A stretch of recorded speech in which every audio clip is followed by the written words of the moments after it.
Hey everybody, Tony D of the Piney podcast. Take two. Because I rambled in the other version. I'm a little sleepy because I just got up. A little disheveled because these days the days just blur into one another. In the This is the freelance lifestyle, y'all. I love it, and but like you, I the days just blur. The days just blur. So, speaking of blurring days, I messed up yesterday when I reported the cases, the new cases. I reported the new cases from the 15th, which were like 2,300. The new cases for yesterday actually were 4,000. Okay? Um, and today, Governor Murphy just said they're about 3,200. So we've seen a similar pattern a few days ago, dropped into the 2,000s, went up to 4,000, then dropped back to about where I think we actually are, which is about 3,300. So if you average those numbers out over the course of those days, you get about the same number, around 3,300 cases. So I suspect this has plateaued, and that number differentiation is probably just people reporting things late, and probably can be accounted for, number of tests and when the tests are turned in and stuff like that. So the weird thing is, as I said, NewJersey.com had this chart every day showing you the new cases. Now that chart has disappeared from their daily article about it, which I felt was weird because there's no other place in that article where it compares the number of daily cases. Now it seems everybody's focusing on the amount of deaths. I think it's part of the if it bleeds, it leads sort of mindset of reporters and editors and newspaper people. They want more clicks, and they probably see that clicks are going down on the beer virus, and now they're trying to jack it back up. Also, a lot of media figures really do hate Trump. They have Trump derangement syndrome very badly, and they're looking for any reason to knock him. And so focusing on the deaths, the big media organizations are doing it, so the little ones tend to follow the lead of the bigger ones. So it's very strange to me that you would suddenly shift your focus, because things are getting better, things are plateauing, at least nationally and worldwide. So that's a good thing. We are going to get more deaths, however, because again, it's delayed. People who have been sick will pass on, unfortunately. And some people we didn't even know about. So the other day, this Andover old folks home, it was one of these it seems to be one of these ramshackle kind of outfits that was flying below the radar, and a lot of the 18 of the residents, I think it was like 16 of the residents and 2 of the nurses died, something like that. It's tragic. It's tragic, and it believe me, as I said yesterday, don't put me in one of those places. I'd rather forage in the forest. 90 years old, I'll eat acorns than go into one of those places. They're that bad. So it doesn't surprise me at all. I mean, and we're going to see more of that. I mean, because these kinds of things, I think, are hidden. They're generally hidden from the public for a myriad of reasons, and then when people die, there's no way to hide it, especially when that many people die, and and it just comes out. It eventually comes out. It's tragic, but that has less to do with the beer virus and more to do with the conditions. I mean, yes, the beer virus is the thing, but really. It shouldn't be that way. It shouldn't be that way for old people. Not old people. It's terrible. Anyhow, we got to start thinking about opening things back up. Now, if Trump outlined his plan the other day, it's going to be like a tiered system. They have qualifiers, and it looks like some of the states will reopen today because they only have a few hundred cases or less than that, and so they're just chugging along as normal. Things are not so great in the state of Michigan, where the governor there seems to she's lost her mind and cracked down on all kinds of things. It's even worse in the UK, where they're actually cracking down on people who are out in the park by themselves, sunbathing, or there was a video online of a guy, and Sargon of Akkad has a good montage of all these incidences. Somebody called the cops on a guy who lived in an apartment, and the cops came over to check to see if he was having a party, and there were 4 of them. They didn't have masks, and the cops, basically, it's so weird in the UK. The cops are way more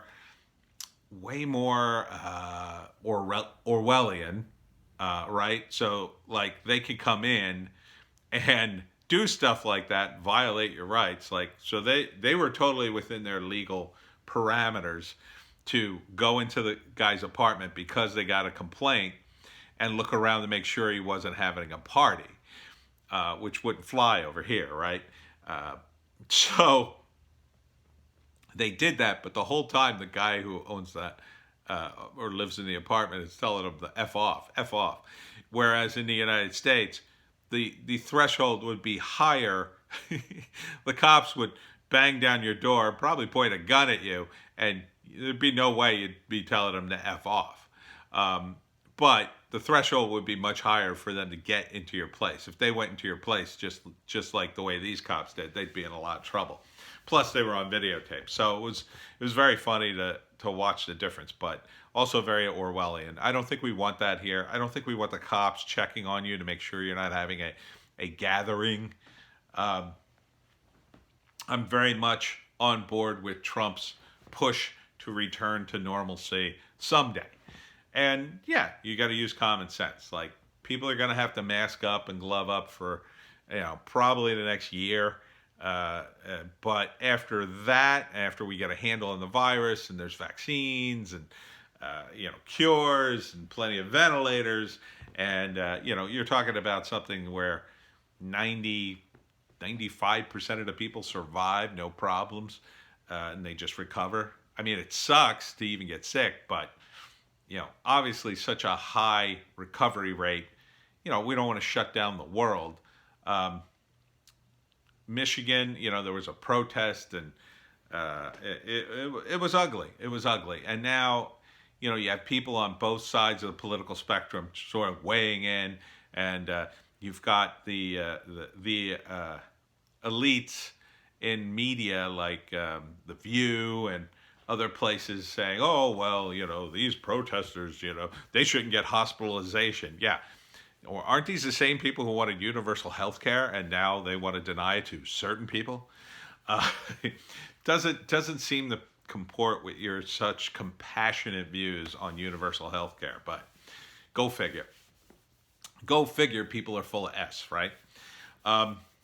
Another weird story that came out, which Voltaire, one of the guys one of the YouTubers online covered, was the CBC.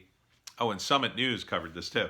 The CBC put out a video instructing children how to correct their elders if they spread misinformation about the beer virus, which is so insane because the only kids that would listen to that would probably be 8th grade and under, 14 and under, which they're too young to really, yeah, they have an opinion, but you can only take their opinion so much.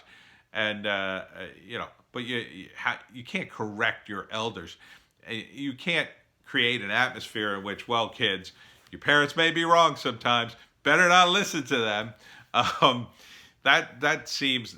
about your Orwellianness. I mean, it's like they're trying to train the kids. Well, we're going to have to report your parents if they're spreading misinformation. Your weird uncle or whatever. I'm the weird uncle, by the way. I would be the one who was in the beginning talking about wearing a mask when the World Health Organization said, oh no, don't wear a mask. That could make things worse. And everybody told me, hey, your You're being foolish wearing that mask. Oh, I heard it can make you worse. Oh, did you? Did you? Wearing a mask on your face during flu season, something that half the world does every year. Something that Chinese people are doing right now when the virus is exploding in Wuhan. You don't think you should wear a mask, huh? Oh, you keep listening to the World Health Organization. See where that gets you. And now, of course, it's coming out over and over again how a lot of the major Democrats, just their knee jerk reaction against Trump was to say, no, no, the virus is no big deal. Trump is overreacting. Like they're so anxious to get in the lane ahead of everybody else. Like, ha, I was the one who finally called Trump out. I was the one who called him out on this. And they just keep doing it again and again, and it's just wrong. And they think people are going to forget this stuff. They're not going to forget Nancy Pelosi going to Chinatown at the end of February saying, oh, you got to come down to Chinatown. Everything's fine.